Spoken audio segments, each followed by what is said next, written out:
வணக்கம்ண்ணா. வணக்கம். ஆனா மக்கள் கொஞ்சம் உங்களை இன்ட்ரோ பண்ணிக்கோங்க. என் பேர் பி முகுந்தன். கிருஷ்ணகிரி சட்டமன்ற தொகுதிக்கு தமிழக வெற்றி கழகத்தின் சார்பில் என்ன வேட்பாளராக தலைவர் விஜய் அவர்கள் அறிவிச்சிருக்காரு. ஆனா ஒரு சில கேள்விகள் உங்ககிட்ட கேட்கலாமா? கிருஷ்ணகிரி மக்கள் சார்பா நான் ஒரு சில கேள்விதான் உங்ககிட்ட கேள்வி. ஆனா நாங்க ஏன் டிவிக்கே போட்டு பண்ணோம்? நான் அடுத்த 40 வருஷம் நிம்மதியா இருக்குன்னு நினைச்சா டிவிக்கே போட்டு போடுங்க. சார், அடுத்த கேள்வி, இளைஞர்களுக்கான வேலை வாய்ப்பு உங்களுடைய ஆட்சி அமைஞ்சா எந்த மாதிரி இருக்கும்? கண்டிப்பா 2026 தளபதி ஆட்சி வரும்போது இப்ப இருக்கிற யூத் 10,000, 15,000, 20,000 மற்ற இடத்துல போய் வேலை செஞ்சுட்டு இருக்காங்க. ஆனா தளபதி ஆட்சிக்கு வரும்போது கண்டிப்பா இளைஞர்கள் அனைவரும் அவங்களுடைய சிந்தனைக்கு ஏற்ப அவங்க சொந்த தொழில் தொடங்கி அவங்க ஒரு 10-15 பேருக்கு வேலை கொடுக்குற அளவுக்கு தளபதி அவங்க வளர்த்து விடுவாருன்னு சொல்லி இந்த நேரத்தில் நான் தெரிவிச்சுக்கிறேன். சார், உங்களுக்கான அடுத்த கேள்வி, நம்ம கிருஷ்ணகிரி மாவட்டத்தில் பாத்தீங்க அப்படின்னா காவேரிப்பட்டினம் சைடும் சரி, டேம் சைடும் சரி, பூ வந்து அதாவது மல்லிப்பூ வந்து விளைச்சல் அதிகமா இருக்கு. அதுக்கான வியாபாரம் பாத்தீங்க அப்படின்னா லாபம் கம்மியா இருக்கு. சோ இதுக்கான திட்டங்கள் உங்ககிட்ட ஏதாவது இருக்குங்களா? மல்லிப்பூ லாபம் குறைஞ்சி வருதுன்னு சொல்றது தவறான விஷயம். காலையில பறிக்கிற மல்லிப்பூ கண்டிப்பா லாபம் இருக்குது. அது வந்து பெங்களூர் மார்க்கெட்டுக்கு அனுப்புறாங்க. சீசன் தகுந்த மாதிரி அதுக்கு உண்டான லாபம் வருது.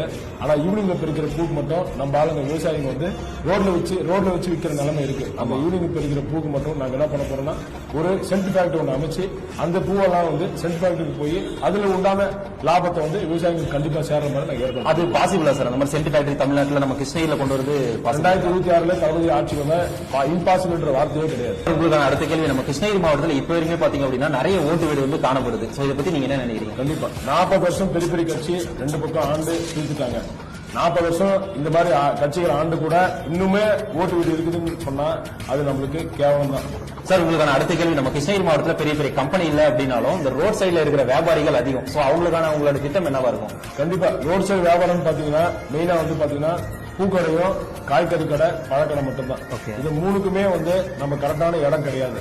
அதனால பூ மார்க்கெட் அப்படின்னு வச்சுக்கும் போது ஒசூர்ல எல்லாம் எப்படி பூ மார்க்கெட் தனியா பூக்குன்னு ஒரு மார்க்கெட் இருக்கும், அதே மாதிரி கிருஷ்ணகிரியில ஒரு சென்டர் பாயிண்ட்ல பூக்குன்னு சொல்லி ஒரு மார்க்கெட் வச்சு அந்த பூ வியாபாரிகள் எல்லாம் கம்மியான வாடகைகள் அவங்களுக்கு கடைகள் அலாட் பண்ணி அவங்களும் லாபம் சம்பாதிக்கிற அளவுக்கு நான் ஏற்பாடு பண்ணி கொடுக்குறேன். நம்ம நிறைய வீடியோஸ்ல பாத்துருப்போம், நிறைய ஏரியால வந்து ரோடு இஷ்யூ இருக்குன்னு சொல்லி சொல்றாங்க. சோ நீங்க என்ன சொல்லுவீங்க அதை பத்தி? கண்டிப்பா ரோடு இஷ்யூன்றது கிருஷ்ணகிரி தொகுதியில ரொம்ப இருக்கு. வில்லேஜஸ்லயும் பாத்தீங்கன்னா ரோடு போடுறது இல்ல. ரோட்ல வந்து ரோடோட அகலம் பாத்தீங்கன்னா ரொம்ப கம்மி, வெறும் 6 மீட்டருக்கு ரோடு போடுறாங்க. அதே மாதிரி பாத்தீங்கன்னா டவுன் எடுத்துக்கிட்டீங்கன்னா போன ஆட்சியில் இருந்தவங்க வந்து பாத்தீங்கன்னா 7.5 மீட்டர் ரோடு போட்டிருக்காங்க. ஆனா இதுக்கப்புறம் வந்து ஆட்சியில் பாத்தீங்கன்னா வெறும் 6 மீட்டர் ரோடு போட்டிருக்காங்க. அவங்க நினைச்சதே ரோடு போடுறாங்க. ஆனா எந்த இடத்துலயுமே தரமான ரோடு கிடையாது. நம்ம கிருஷ்ணகிரி மாவட்டத்தில் பாத்தீங்க அப்படின்னா 2 வயசு குழந்தைய கூட விட்டு வைக்கல. சோ பெண்கள் பாதுகாப்பு கிருஷ்ணகிரி மாவட்டத்தில் நீங்க எப்படி உறுதிப்படுத்துவீங்க? பெண்கள் பாதுகாப்புன்றது கிருஷ்ணகிரி மாவட்டத்தில் மட்டும் இல்ல, என்டையர் தமிழ்நாட்டிலுமே அது பெரிய ப்ராப்ளமா இருக்கு. பெண்கள் பாதுகாப்பு மட்டும்தான் எங்களுடைய முதல் வாக்குறுதி. ஓகே சார், ரொம்ப தேங்க்ஸ். உங்களுடைய பொன்னான நேரத்தில் அதுவும் இந்த மாதிரி ஒரு பரபரப்பான அரசியல் சூழ்நிலையில ஒரு ½ hour எனக்காக ஒதுக்குனதுல ரொம்பவே நன்றி. So all the best sir. 2026 சந்திப்போம். தேங்க்யூ. அடுத்த 40 வருஷம் சிரிச்சுக்கிட்டு நிம்மதியா இருக்குன்னு நினைச்சீங்கன்னா தளபதி போட்டு. ஓகே சார், நன்றி.